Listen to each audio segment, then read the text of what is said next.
saw the photos, the video, and the picture of the rifle that were put out by the FBI, they thought they recognized their son and what apparently is a very distinctive weapon that he used. It belonged to his grandfather. We also heard about text exchanges between him and his roommate, who is also his romantic partner. He told them to look under his laptop keyboard where there was a note that said that he had taken an opportunity to kill Charlie Kirk. There was also a further exchange where he was talking about how he wanted to go back and get the rifle. He thought that that was the only thing at the scene that would end up incriminating him. Ultimately, he did not end up being able to do that. But we did learn a little bit about his motivation. He said to both his parents and to that roommate that he felt that Charlie Kirk was spreading too much hate. And with those charges that you mentioned, Major, the aggravating factors for the first two charges are in part that they felt Charlie Kirk was targeted for his political expression.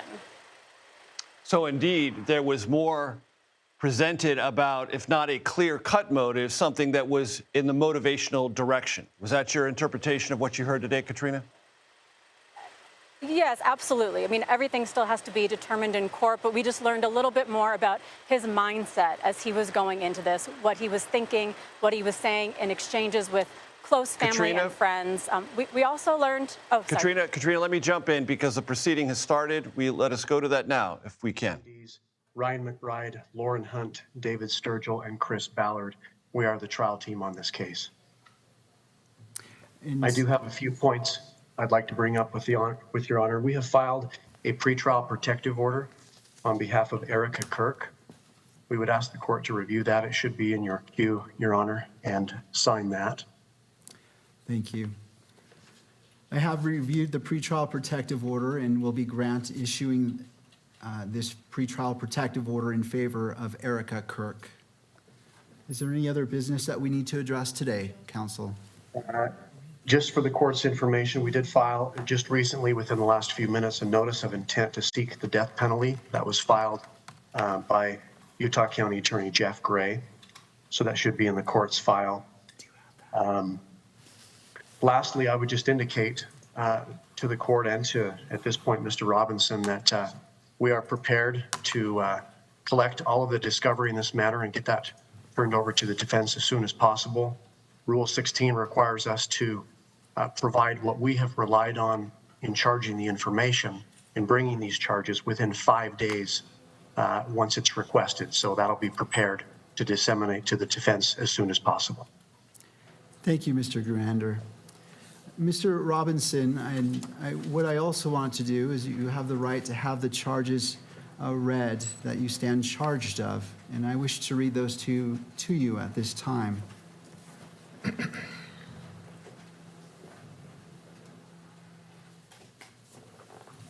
Thank you. Mr. Robinson, for count 1, aggravated murder, a capital felony in violation of Utah Code annotated 76-5-202, in that on September 10th, 2025 in Utah County, the defendant, Tyler James Robinson, intentionally or knowingly caused the death of Charlie Kirk under the following circumstances. The defendant knowingly created a great risk of death to another individual other than Charlie Kirk and the defendant. Notice conviction of this offense may carry the death penalty or pursuant to Utah Code 76-3-207.7, a mandatory term of imprisonment for life without parole or an indeterminate term of not less than 25 years, and that may be for life. Victim targeting enhancement in violation of Utah Code annotated 76-3-203.14 sub 2. Tyler James Robinson intentionally selected Charlie Kirk because of Tyler James Robinson's belief or perception regarding Charlie Kirk's political expression. Notice, if the trier of fact finds beyond a reasonable doubt that the victim targeting enhancement applies, the sentencing judge or the Board of Pardons and Parole shall consider the defendant's selection of the victim as an aggravating factor. Violent offense committed in the presence of a child aggravating factor, the sentencing judge or the Board of Pardons and Parole shall consider as an aggravating factor in their deliberations that the defendant committed a violent criminal offense in the presence of a child. Count 2, felony discharge of a firearm causing serious bodily injury, a first-degree felony, in violation of Utah Code Annotated 76-11-210 sub 2 and 3C, in that on September 10th, 2025 in Utah County, the defendant Tyler James Robinson discharged a firearm in the direction of Charlie Kirk, knowing or having reason to believe that Charlie Kirk may be endangered by the discharge of the firearm and that the act caused serious bodily injury to Charlie Kirk. Victim targeting enhancement in violation of Utah Code Annotated 76-3-203.14 sub 2. Tyler James Robinson intentionally selected Charlie Kirk because Tyler James Robinson's belief or perception regarding Charlie Kirk's political expression. Notice if the trier of fact finds beyond a reasonable doubt that the victim targeting enhancement applies, the sentencing judge or the Board of Pardons and Parole shall consider the defendant's selection of the victim as an aggravating factor. Violent offense committed in the presence of a child, aggravating factor. The sentencing judge or the Board of Pardons and Parole shall consider an aggravating factor in their deliberations that the defendant committed a violent offense in the presence of a child. Count 3, obstruction of justice, a second-degree felony in violation of Utah Code Annotated 76-8-306 sub 2, in that on September 10th, 2025 in Utah County, the defendant Tyler James Robinson, with intent to hinder, delay, or prevent the investigation, apprehension, prosecution, conviction, or pursuant to any person regarding conduct that constitutes a criminal offense, conceal or remove the firearm used to shoot Charlie Kirk, and the conduct that constitutes an offense would be a capital felony or a first-degree felony. Count 4, obstruction of justice, a second-degree felony in violation of Utah Code 76-8-306 sub 2, in that on or about September 11th, 2025 in Utah County, the defendant, Tyler James Robinson, with an intent to hinder, delay, or prevent the investigation, apprehension, prosecution, conviction, or punishment of any person regarding conduct that constitutes a criminal offense, destroyed, concealed, or removed the clothing he wore during the shooting, and the conduct that constitutes an offense would be a capital felony or first-degree felony. Count 5, tampering with a witness, a third-degree felony in violation of Utah Code Annotated 76-8-508, in that on or about September 10th, 2025 in Utah County, the defendant, Tyler James Robinson, believed that an official proceeding or investigation was pending or about to be instituted or intended to prevent an official proceeding or investigation, and attempted to induce or otherwise cause his roommate to withhold testimony, information, a document, or an item, to wit, directing his roommate to delete incriminating text messages.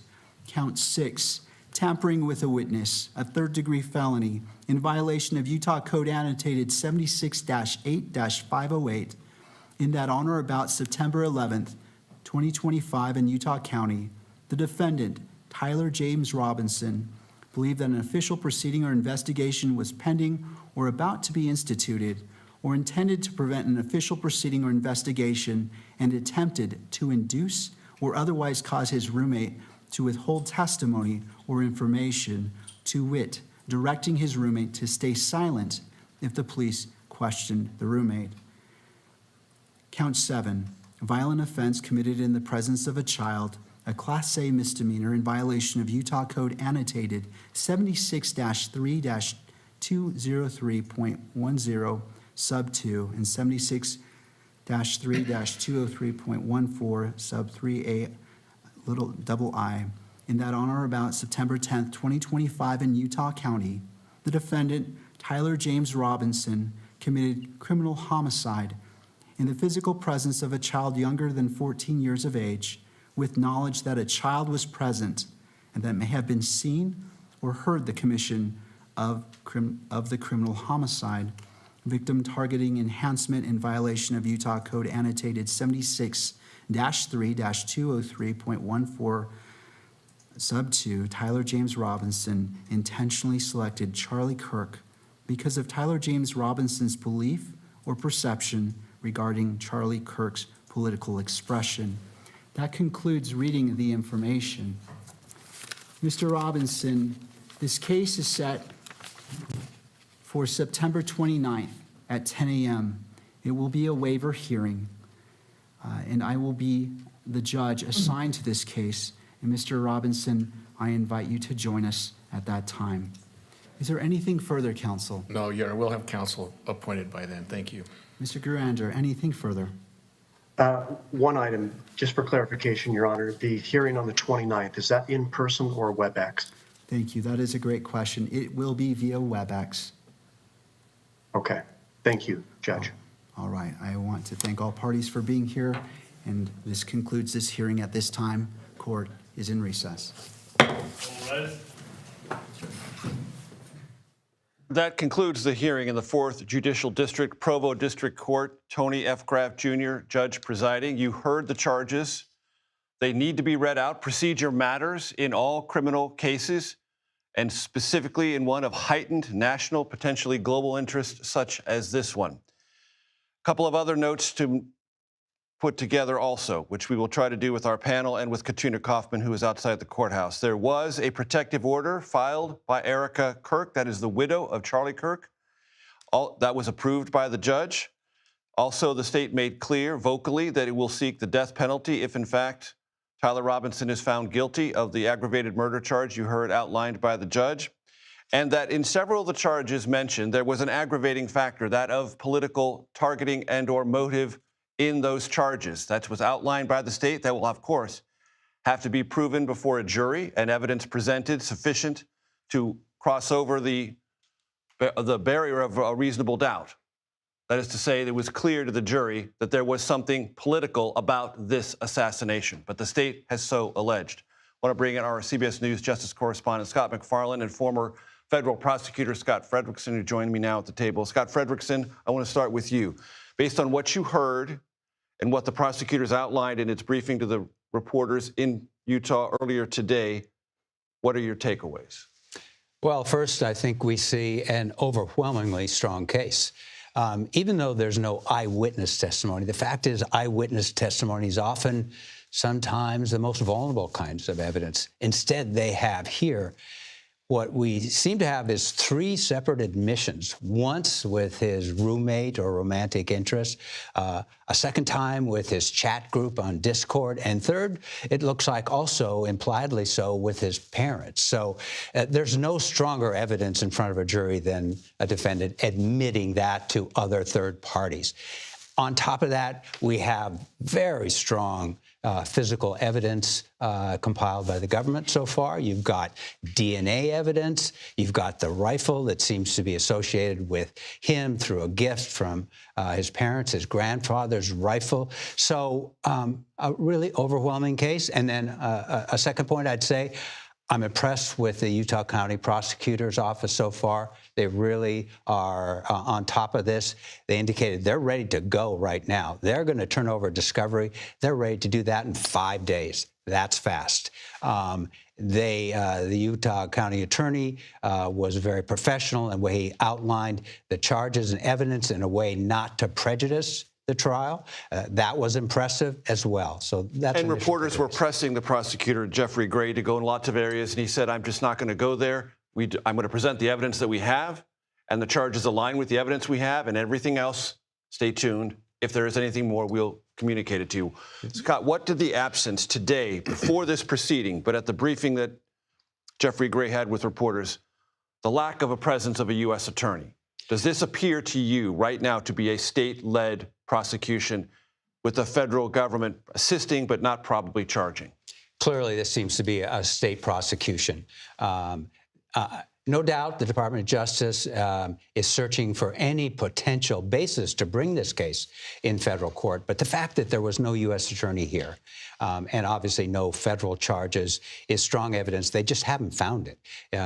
Federal jurisdiction is limited they have to have a basis. So whether it's air piracy or some kind of assassination of a federal official, a politician, something like that, there has to be an independent basis. Here we have a private citizen who was assassinated in state. There doesn't seem to be any travel across state lines, interstate and there's commerce no or anything like that. conspiracy with others so far. So far. They're at ongoing investigation. So right now, I would say the Department of Justice is stepping back, and that's a smart thing to do. The worst thing they could do is jump in and file charges and then potentially put the state charges at risk here, because this is a death penalty case.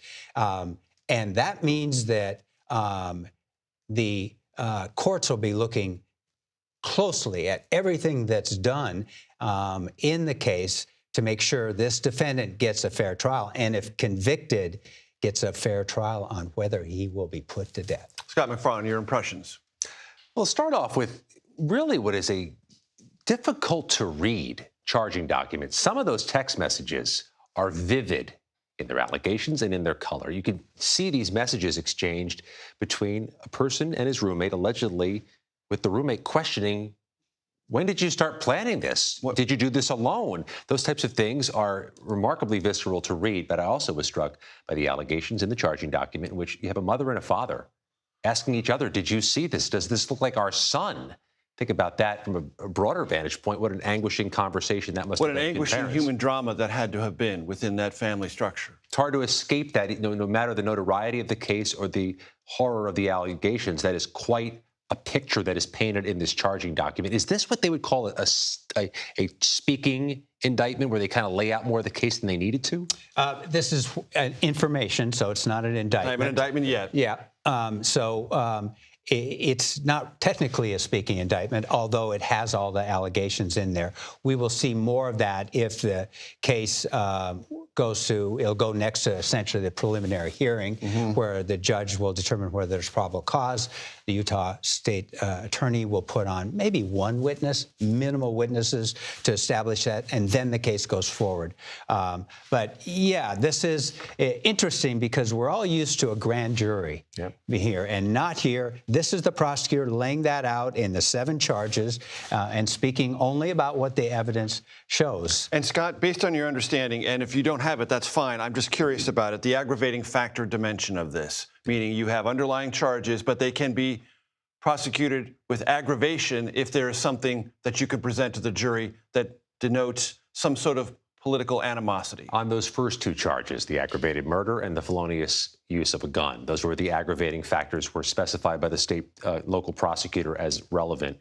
One of the things Justice Department sources were saying over the weekend is, let's see what's up with the firearm. Is there a federal nexus to a crime there? But in this information, they say this was grandpa's gun. So that seems highly unlikely as well. But the FBI director opened up a can of worms today as well, telling a Senate panel that they are going to investigate everybody and anybody who was on that Discord chat that runs somewhat counter to what local prosecutors were initially saying, that there's one person believed responsible for this and only one person. As the county attorney was asked about this today, he also said they haven't ruled out others being involved, which is different than saying others are under investigation. Right. And Scott, on that last point, involved, aware, participating, those are gray areas. They're very specifically defined in law. They'll have to get a lot of evidence if they're going to bring charges of foreknowledge or conspiracy. Right. And, right now it's not there. And it'd be a mistake to try and overcharge or bring others into this case and jeopardize. Or suggest you have something that the evidence doesn't yet prove. Exactly. Or even suggest. Why put at risk what is a very strong case against this man? My concern is really right now a little bit more about the death penalty part. They laid out evidence that they can try this case, the prosecution, in a week or 2 and get a guilty verdict in all likelihood. It's strong, strong evidence. But then they go into a different phase, which is going into the death penalty phase. And that's when they can bring in whether the jury pool has been tainted by, say, the FBI director going on a talk show last night and talking about the evidence. Not supposed to do that. DOJ regulations say you don't do that. So that could be a little more complicated. The federal government could be handing the defense a little more more arguments and stuff they can work on appeal to say they're not getting a fair trial, the jury pool is tainted. My thanks to you, Scott Frederickson, Scott McFarland, and to Katrina Kaufman, who's outside the courthouse. And I apologize for having to jump in on her when the proceeding was started, but sure enough, it did. One other thing, September 29th will be the next hearing in this matter. That will also be conducted virtually, as the judge, Tony F. Graff Jr., told all who were watching. Still to come, FBI Director Kash Patel gets grilled on Capitol Hill over his handling of the Charlie Kirk investigation and also some other matters. Scott McFarland, I'm happy to say, will stick around to offer us more perspective on that. Pomp, pageantry, and protests. President Trump has arrived in England, what we can expect from a historic second state visit. And Attorney General Pam Bondi says hate speech will be prosecuted. After backlash from conservatives, Bondi issued a clarification. We will continue our ongoing discussion about political divisions and dialogue. The Takeout returns in 90 seconds.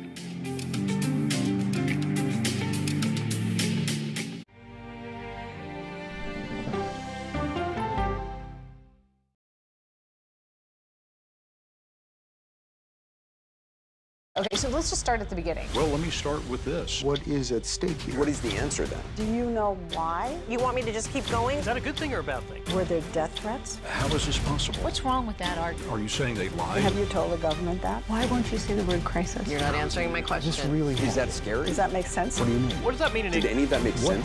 What's your response? What happened? Why?